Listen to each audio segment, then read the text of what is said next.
The observatory sat on top of Mount Palomar, quiet and cold on that particular October night.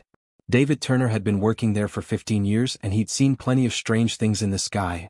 Meteor showers, solar flares, the occasional satellite crossing paths where it shouldn't. But nothing like this. It was around midnight when the computer started beeping. David looked up from his coffee, which had gone cold hours ago. The screen showed something that made his stomach drop.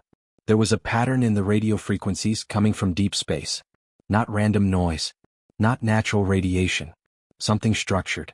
Something that repeated in ways that only an intelligent mind could create.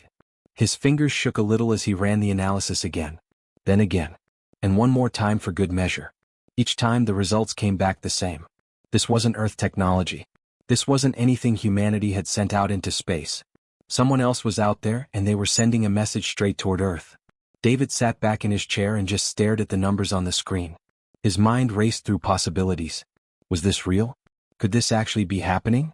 After all the decades of searching, all the failed projects and disappointed scientists, was humanity finally getting proof that we weren't alone? His hands moved almost on their own. He picked up his phone and dialed a number he'd called 1,000 times before. Jennifer Reeves answered on the third ring, her voice still heavy with sleep. Jennifer ran the entire program. She was the director, the person who made the big decisions. If anyone needed to know about this right now, it was her. "Jen, it's David," he said, trying to keep his voice steady. "You need to come to the observatory. Right now." "What's wrong? Is there an equipment failure?"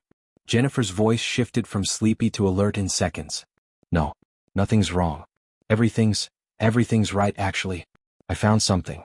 I think we found what we've been looking for." The drive to the observatory took Jennifer 40 minutes. David spent that time going over the data again and again, making sure he wasn't missing something obvious. Maybe it was a glitch in the system. Maybe it was interference from Earth. Maybe his mind was playing tricks on him after so many late nights staring at screens. When Jennifer arrived, she was breathless and excited. She came straight to David's station, leaning over his shoulder to look at the readings. For a long moment she didn't say anything. She just looked. "Run it one more time," she finally said. David did. Same results. The pattern was unmistakable. Jennifer pulled up a chair and sat down hard. "This is real," she whispered. "Oh my God, this is actually real." They sat together in the quiet observatory, watching the data stream across the screen. The signal was consistent, powerful, and coming from somewhere in the Andromeda direction. Whoever or whatever had sent this message wanted to be heard. They wanted someone to listen. "What do we do?" David asked. Jennifer was quiet for a long time. This was the kind of decision that would change everything. Report it to the government? Tell the world? Keep it secret? There were protocols for this situation, but those protocols had been written by people who never really believed this moment would come. "We respond," Jennifer said finally. "Just us. Two scientists talking to the universe. We don't go through governments or committees or military officials who'll want to turn this into politics. We just say hello. We tell them we're here. We tell them we're listening." So that's what they did.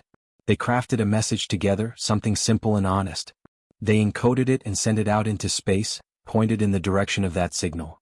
It was a message saying that Earth had received their call, and that humanity was ready to talk. For the next few hours they waited. David and Jennifer sat in that observatory drinking fresh coffee and talking about what this could mean. What if aliens were hostile? What if they wanted something from Earth? What if this was the beginning of something wonderful or something terrifying? Then, just as the sun started to rise over the mountains, the computer beeped again. Another signal. Another message. This time it was a response. Coming from that same source in deep space. Someone out there had heard humanity's voice. And they had decided to answer back. Part 2, the contact expanded. The world knew it was coming. The message had been sent 3 weeks ago, and the response came back with coordinates and a time. They were arriving on a Tuesday morning in September. The aliens were coming to Earth. Governments scrambled. The United Nations called an emergency session. Military forces positioned themselves around the globe. Scientists debated what to expect. Religious leaders gave speeches. People gathered in streets with signs, some welcoming, some fearful. The whole planet held its breath. Commander Thomas Blake had been chosen to lead Earth's first contact team. He was a military man, yes, but he was also someone who understood diplomacy. He'd negotiated with hostile groups before. He'd learned that strength came in many forms, and sometimes the strongest thing you could do was show respect while standing your ground. As the spacecraft began its descent, Thomas stood in the United Nations Assembly Hall. Every nation had sent its most important representatives. The room was packed with faces from every corner of Earth. African leaders, Asian diplomats, European officials, American representatives, South American ambassadors. For once, humanity wasn't divided. They were united, waiting to meet something that existed outside their world. The ship landed just outside New York City. It was massive, metallic, and unlike anything human engineers had ever created. The craft seemed to shimmer slightly in the sunlight, as if it wasn't entirely solid. When the doors opened, Thomas felt his heart rate increase. This was it. This was the moment that would be remembered forever. The being that emerged was unlike anything most humans had ever seen. It appeared to be made of crystal or something similar, with colors that shifted and changed as it moved. Its form was vaguely humanoid but clearly alien. It was beautiful and terrifying at the same time. This creature represented an entire civilization, technology beyond human understanding, and power that Earth couldn't match. Thomas spoke clearly into the microphone at the UN podium. His voice carried across the assembly hall and was broadcast to the entire world. We welcome you to Earth. We welcome you as visitors and as potential partners. We hope to negotiate with you as equals, to find common ground and perhaps build something meaningful together. The alien being seemed to process this for a moment. Then it made a sound, something between music and language. Translators had been working for weeks, and they'd managed to decode the basics of the Korvathi language. The translation came through the speakers. I am Ambassador Crystalline Light 7, the being said, its voice like wind chimes. I represent the Korvathi Dominion. We have observed your species for some time. Your technological capabilities are primitive. Your military strength is negligible. Your resources, however, are valuable to us. The room fell silent. This wasn't the greeting humanity had hoped for. Thomas took a breath. He'd prepared for this possibility. He smiled, not a nervous smile but a confident one. You're right, he said. Our technology is young. Our military is weak compared to yours. But Ambassador, let me tell you what we do have that you might not understand. He paused, letting the weight of his words settle. We have desperation, Thomas continued. We have people who will fight for their homes, their families, their world. Not because we're commanded to. Not because we've been programmed or engineered to do it. But because we love this planet. We love our people. And we will die, every single one of us if necessary, to protect them. Can your species say the same? Are your people willing to risk everything for something they believe in? Or have you become too comfortable, too advanced, too removed from the fight to survive? The ambassador's crystalline form seemed to shift colors more rapidly. Thomas couldn't tell if it was a sign of anger or something else. You threaten us? The ambassador asked. No, Thomas said firmly. I'm telling you what we are. We're not begging for mercy. We're not asking for technology or protection. We're telling you that we will stand as equals in this negotiation because we're willing to pay the price that comes with equality. We're willing to fight. We're willing to sacrifice. We're willing to do whatever it takes to survive. That kind of determination isn't something you can measure with instruments. But it's real and it's powerful, and it's what makes us worthy of standing across from you as partners, not subjects. The room held its breath. No one moved. The ambassador stood still, processing this response from a species it had considered beneath notice. Then, something unexpected happened. The ambassador's crystalline form seemed to settle, to become more stable. When it spoke again, there was something different in its tone. Something almost like respect. Interesting, it said. Perhaps we have underestimated your kind. Perhaps this contact will prove more valuable than anticipated. And in that moment, with just a few words and a show of human determination, Thomas Blake had changed the course of history. Humanity had just earned the right to negotiate with an alien civilization. Not as inferiors begging for scraps, but as a species with something worth protecting and something worth fighting for. The age of human insignificance had ended. The challenge came as a surprise to everyone. The Korvathi ambassador didn't want more talks or negotiations. Instead, it presented humanity with a problem. A real problem. Something that had been bothering their civilization for thousands of years. The problem was written in mathematical equations that stretched across screens and filled pages. It involved quantum mechanics, the behavior of particles at the smallest scales of reality, and something called phase coherence degradation. Basically, the Korvathi had been trying to figure out why certain quantum states would collapse or fail in ways their theories couldn't explain. It had stumped their best minds for thousands of years. Solve this, the ambassador said simply. You have 7 days. If you succeed, We will recognize your species as worthy of partnership. If you fail, this conversation ends and we will proceed with our original plans for your world. No one asked what those original plans were. Everyone understood the implication. The United Nations called an emergency meeting. Scientists were gathered from every major university in the world. The problem was distributed to the brightest minds in physics, mathematics, and engineering. Everyone got to work immediately. There was no time to waste. But one person was chosen to lead the effort. Her name was Victoria Monroe, and she was arguably the best quantum physicist on Earth. She'd won awards, published papers that changed how people thought about physics, and had a reputation for solving impossible problems. Victoria knew that the weight of humanity's future rested on her shoulders. Victoria set up in a lab at Princeton University, surrounded by computers, whiteboards covered in equations, and an endless supply of coffee. She started by doing what the Korvathi would do, approaching the problem systematically, logically, methodically. She reviewed all the known research, examined their theories, looked at the mathematical frameworks they'd built. By day 2, she realized she was getting nowhere. On day 3, Victoria did something unconventional. She stopped trying to think like the Korvathi. She started thinking like a human. She started asking the kinds of questions that didn't make sense to advanced civilizations. She started making guesses that were wild and almost ridiculous.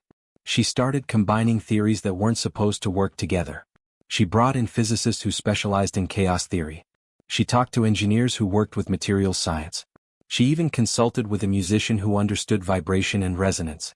Most of these conversations had nothing directly to do with the problem, but Victoria was building a different kind of understanding. On day 4, she was exhausted. She'd barely slept. Her office looked like a tornado had hit it. Papers were everywhere. Equations were scribbled on every available surface. Coffee cups were piled up in a corner. But something was forming in her mind. A pattern. An idea that didn't quite fit the conventional framework. Victoria started writing down her thoughts, not in the clean mathematical language of formal physics, but in rough notes. What if the problem wasn't with the quantum states themselves, but with the assumptions about how they should behave? What if the Korvathi were thinking about this wrong because their civilization had too much knowledge? What if centuries of studying the problem had made them unable to see the obvious solution? Day 5 came and went. Victoria was running on pure determination now. Her team brought her food that she forgot to eat. They tried to convince her to sleep, but she refused. There was something there, just at the edge of her understanding. She could almost see it. On day 6, around 3 in the morning, Victoria sat up straight in her chair. She'd been staring at a particular equation when suddenly, everything clicked into place. The answer wasn't complex. It was actually quite simple. The Korvathi had been overcomplicating it because they'd been thinking about it the wrong way. Victoria rushed to the computer and started typing. She worked for hours, verifying the solution, making sure it held up to scrutiny. By noon on day 6 she had it. The answer. A complete solution that not only explained why their quantum states were degrading, but also showed how to prevent it. She called the UN immediately. Within hours, the solution was presented to the Korvathi ambassador. The ambassador examined the work, running it through their own computers and verification systems. For what felt like an eternity, there was silence. Then finally the ambassador spoke. "How did you arrive at this answer?" it asked. "Our calculations show this is correct, but your methodology is unconventional, almost chaotic." Victoria stood tall. She was tired, exhausted, barely able to keep her eyes open. But she spoke with confidence. "We didn't solve it the way you would," she said. "We solved it the human way. We asked questions that didn't make sense. We combined ideas that didn't belong together. We made educated guesses. We failed 100 times and tried something different. We used intuition and instinct. We're not built to follow perfect logic all the time. We're built to survive, to adapt, to find solutions by any means necessary. Sometimes that means breaking the rules. Sometimes that means thinking sideways instead of straight ahead." The ambassador was quiet for a long moment. "Interesting," it finally said. "In all our millennia of advancement, we may have forgotten that sometimes the oldest instincts are the most valuable. Your species possesses something we have lost. Perhaps partnership between our civilizations would benefit us both in ways we have not yet considered." Victoria smiled, finally allowing herself to sit down and rest. Humanity had just proven that sometimes, desperation and human ingenuity could overcome any obstacle. Sometimes, being young and hungry could beat thousands of years of tradition and logic. The test was passed. The documents sat on the table for 3 days before anyone was brave enough to sign them. They were the most important papers humanity had ever seen. Trade agreements with an alien civilization. Technology sharing arrangements. Military alliances. These weren't just words on paper. They represented the future of human civilization. President Robert Harrison stood in the Oval Office, staring at the documents. His advisors surrounded him, each one offering opinions, concerns, warnings. Some thought this was too risky. Others thought humanity was being offered too little. A few worried that signing anything with an alien species was a mistake that could never be undone. "What do you think?" Robert asked his Secretary of State, a woman named Catherine Wells who had spent her entire career preparing for moments just like this. Catherine took a deep breath. "I think," she said carefully, "that we've been given a gift that no civilization in human history has ever received. These documents don't just guarantee our survival. They guarantee our growth, our advancement, our place in a larger community of intelligent beings. If we don't sign, we're saying no to everything we've ever dreamed of." Robert read through the documents one more time. The technology sharing section alone was staggering. The Korvathi were offering access to medical technology that could cure diseases humanity had fought for centuries. They were offering energy solutions that could end pollution and climate change. They were offering materials science that could revolutionize construction and manufacturing. It was almost too much to comprehend. The military alliance section was equally significant. The Korvathi were offering to help defend Earth against threats that Robert hadn't even known existed. Apparently, space wasn't empty or peaceful. There were hostile civilizations, pirates, and dangers that humanity would never have discovered on their own. The Korvathi could protect them. In exchange, humanity could provide something the Korvathi needed: unpredictability, adaptability, and the kind of creative problem-solving that came from a young species still learning how to survive. "Bring in the others," Robert finally said. Within the hour, world leaders were arriving at the United Nations headquarters in New York. The President of France came. The Chancellor of Germany. The Prime Ministers of India, Australia, and Brazil. Leaders from Africa, Asia, South America, and every corner of the globe gathered in one room. For the first time in human history, there was no division, no argument about who had the right to make this decision. Everyone understood that this choice belonged to all of humanity. The Korvathi ambassador was present, its crystalline form glimmering under the bright lights of the assembly hall. It watched as the world leaders examined the documents, asked questions, and debated the details. The ambassador seemed almost amused by the process. "Your species takes a long time to make decisions," the ambassador observed. Robert smiled. "We like to make sure we're making the right ones. And we believe everyone should have a voice in something this important." After 6 hours of discussion and negotiation, the vote was called. Every nation on Earth voted yes. It wasn't unanimous, a few countries abstained, but the overwhelming majority of humanity's representatives agreed. This alliance was worth the risk. Robert Harrison stepped forward to sign the documents. His hands actually trembled slightly as he picked up the pen. He thought about all the presidents who had come before him, all the world leaders throughout history who had faced moments that changed everything. This was his moment. This was humanity's moment. He signed his name. Then one by one the other world leaders signed as well. Catherine signed as the representative of diplomatic efforts. Victoria Monroe, the physicist who had solved the Korvathi problem, signed as the representative of scientific achievement. Thomas Blake, the military commander, signed as the representative of human strength and determination. The documents were official. The alliance was real. The Korvathi ambassador approached President Harrison and extended something that might have been a hand, though it was made of the same crystalline material as the rest of its body.